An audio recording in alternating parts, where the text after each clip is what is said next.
appeared before the Congressional Committee to tell what I knew of activities which might lead to an attempt to set up a fascist dictatorship.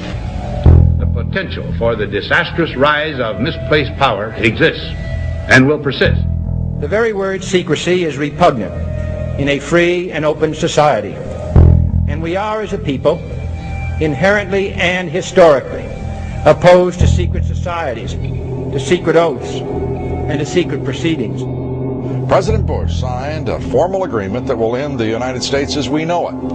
And he took the step without approval from either the U.S. Congress or the people of the United States. The secret organizations of the world power elite are no longer secret. It's known as the Bilderberg Group. Could their objective be world domination? I'm Jim Tucker. I've chased Bilderberg for 30 years. I'll never give up the chase. Bilderberg plan for the whole world is nothing less than world government. I'm not comfortable with that at all. Who elected these guys to run the planet? They are the elitists. They feel they should run the world for their own selfish interests. Now we can see a new world coming into view. A world in which there is the very real prospect of a new world order. Bilderberg is making great progress toward a world government, and only an educated, informed public can stop them in their tracks. David Rockefeller admits in his own memoirs that he wants to destroy the United States. He's a traitor! It's good to be back at the Council on Foreign Relations. As Pete mentioned, I've been a member for a long time and was actually a director for some period of time. I never mentioned that when I was campaigning for re-election back home in Wyoming. Let us never tolerate outrageous conspiracy theories.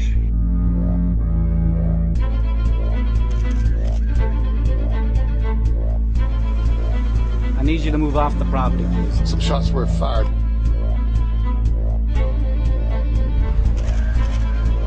There's Bilderbergers right there.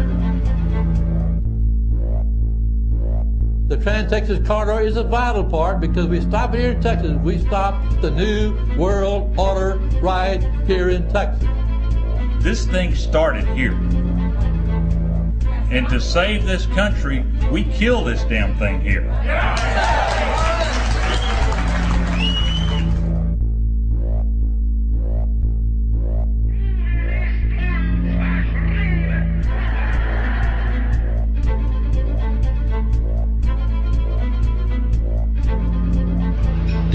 A chance for the President of the United States to carry out a phrase his father used, and that is a new world order.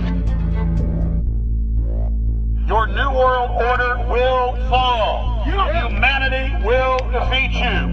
The answer to 1984 is 1776.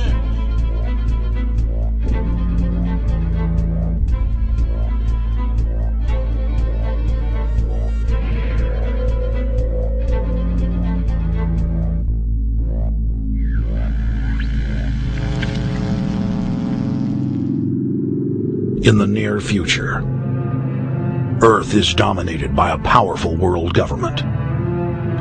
Once free nations are slaves to the will of a tiny elite. The dawn of a new dark age is upon mankind. Countries are a thing of the past. Every form of independence is under attack, with the family and even the individual itself nearing extinction. Close to 80% of the Earth's population has been eliminated. The remnants of a once free humanity are forced to live within highly controlled, compact, prison-like cities. Travel is highly restricted. Superhighways connect the megacities and keep the population from entering into unauthorized zones. No human activity is private. AI supercomputers chronicle and categorize every action. A prison planet dominated by a ruthless gang of control freaks, whose power can never be challenged. This is the vision of the global elite, their goal. A program of total dehumanization, where the science of tyranny is law. A worldwide control grid, designed to ensure the overlord's monopoly of power forever. Our species will be condemned to this nightmare future unless the masses are awakened to the New World Order master plan and mobilized to defeat it. Erected by a secretive group, the Georgia Guidestones are a testament to the elite's plan for a world religion, global laws, with a global court and army to enforce it. And set in stone, it is written that the population never rise above 500 million.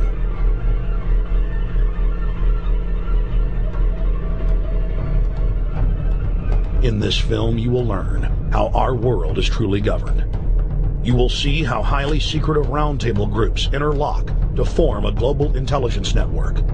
This group has been steering planetary affairs for hundreds of years.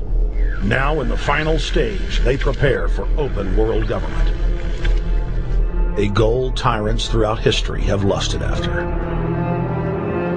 Dr. Michael Kaufman is a published ecologist specializing in ecosystem research, forest ecology, and ecosystem classification. Dr. Kaufman played a key role in blocking the ratification of the Convention on Biological Diversity in the U.S. Senate.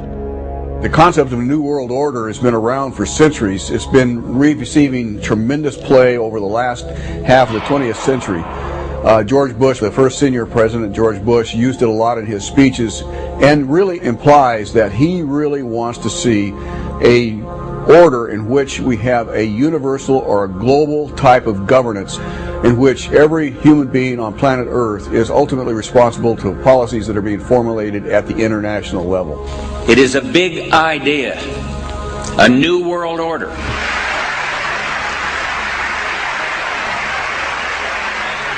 President Bush said that the New World Order was in tune, and that's what they were working for. The UN is part of that government. They're working right now very significantly for a North American Union. That's why there's a lot of people in Washington that don't care too much about our borders.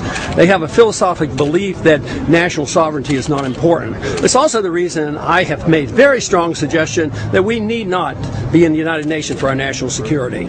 It's really always the same. You go back throughout all of history, the Roman Empire, the Soviet Union, Hitler during the Nazism was always saying that it's going to create the utopia for the average person, when in fact, history always shows that it does exactly the opposite. Conquest and empire is as old as civilization.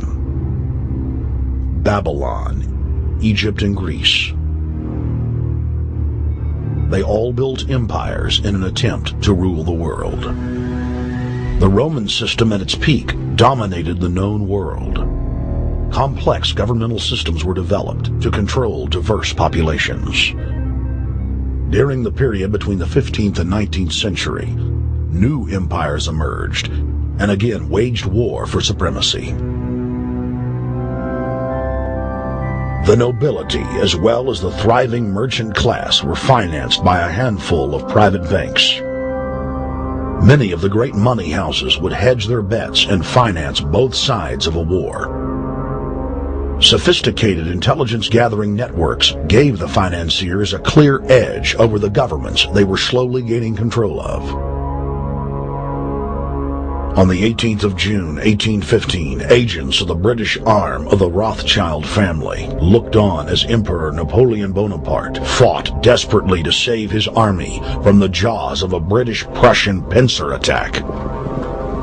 A Rothschild agent was able to get the news of Napoleon's defeat at the hands of Lord Wellington to Nathan Rothschild a full 20 hours before the news reached London. Nathan, the head of the British arm of the Rothschild family, put out the rumor to the London Stock Exchange that Napoleon